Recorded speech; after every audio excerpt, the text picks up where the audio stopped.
Assalamualaikum warahmatullahi wabarakatuh. Hai semuanya, saya Alifera Ardelia Megita dengan NIM 61201230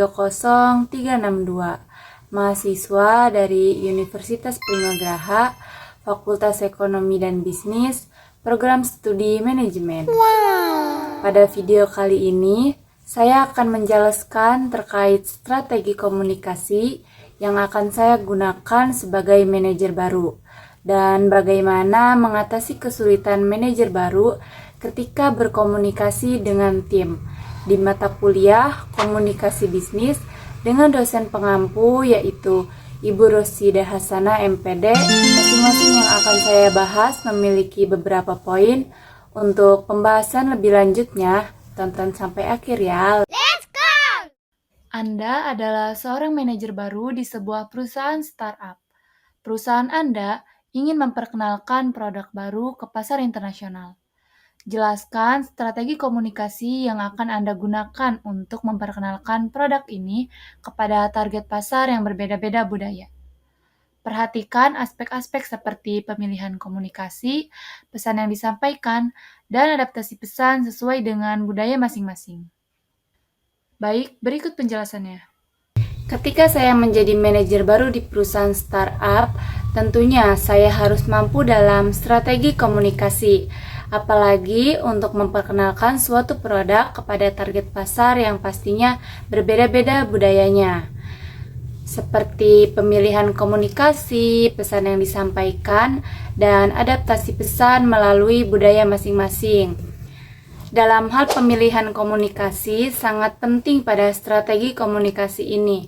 Pemilihan komunikasi dalam memperkenalkan produk dapat dilakukan melalui berbagai cara, seperti media sosial.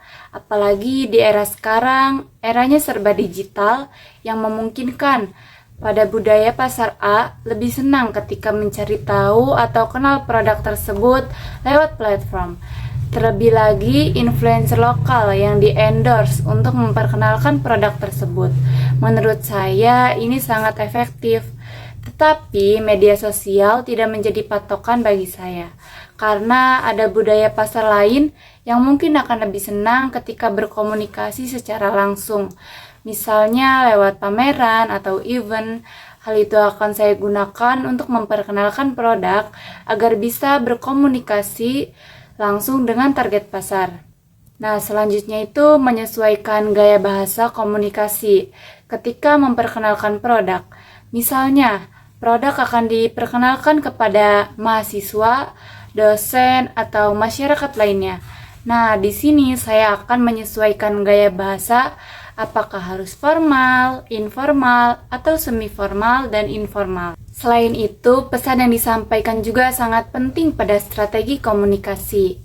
Saya akan mengutamakan isi pesan yang relevan dengan target pasar, karena setiap budaya memiliki prioritas yang berbeda.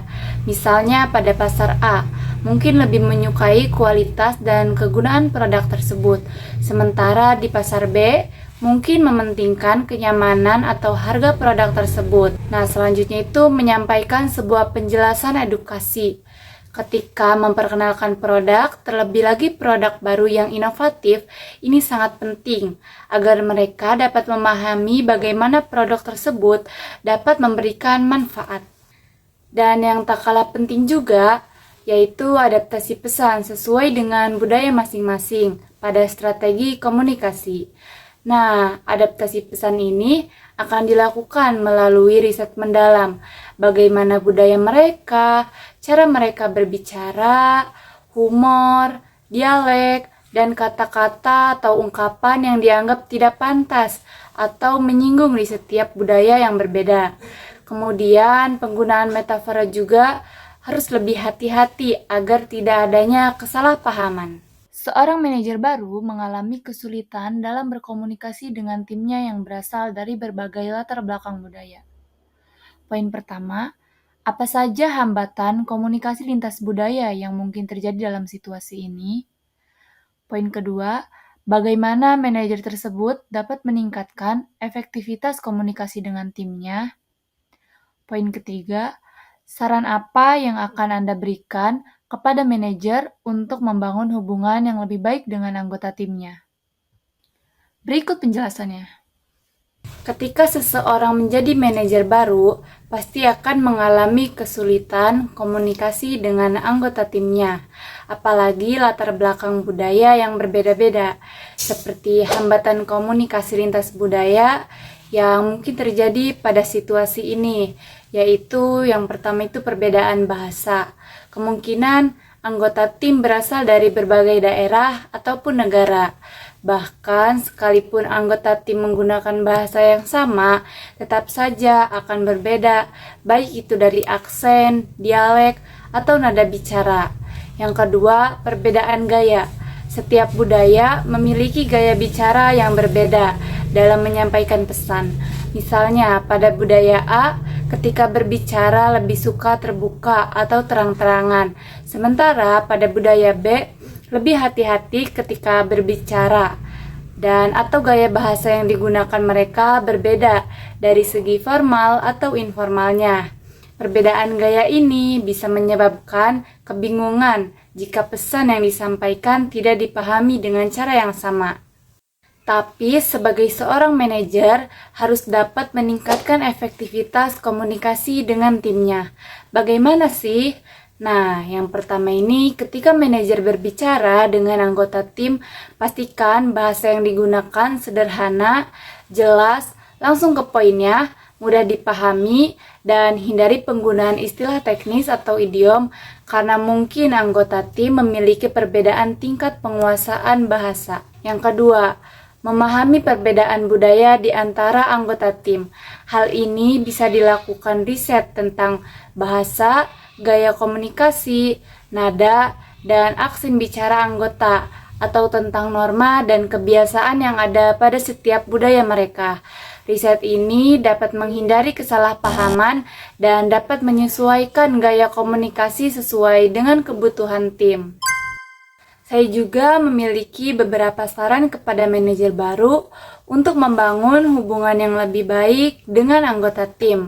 Nah, manajer bisa mengadakan sosialisasi tentang pentingnya komunikasi lintas budaya untuk anggota tim. Ini tidak hanya membantu meningkatkan kesadaran komunikasi yang berbeda di setiap budaya, tetapi juga dapat memperkuat kerjasama dan mengurangi kesalahpahaman yang mungkin timbul dari perbedaan budaya. Wow. Selanjutnya, membuat nyaman lingkungan anggota tim ketika mereka mengungkapkan pandangan tentang perbedaan budaya. Ini dapat dilakukan manajer dengan mengajak tim untuk berdiskusi. Diskusi ini akan meningkatkan anggota tim untuk saling menghargai karena pemahaman tentang perbedaan budaya. Dapat saya simpulkan terkait pembahasan sebelumnya tentang strategi komunikasi yang akan saya gunakan sebagai manajer baru di perusahaan startup dan bagaimana mengatasi kesulitan manajer baru ketika berkomunikasi dengan anggota tim.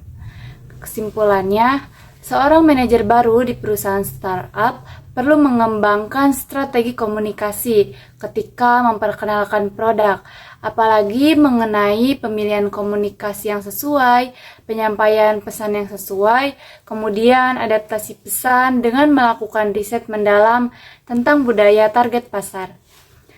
Nah, riset ini sangat penting karena dapat mengurangi kesalahpahaman yang mungkin terjadi pada komunikasi lintas budaya. Selain itu, manajer baru juga perlu menyadari hambatan komunikasi yang mungkin terjadi pada situasi perbedaan budaya agar dapat meningkatkan efektivitas komunikasi dan kerjasama yang lebih baik dengan anggota tim. Sekian pembahasan yang dapat saya sampaikan, kurangnya mohon dimaafkan. Wassalamualaikum warahmatullahi wabarakatuh.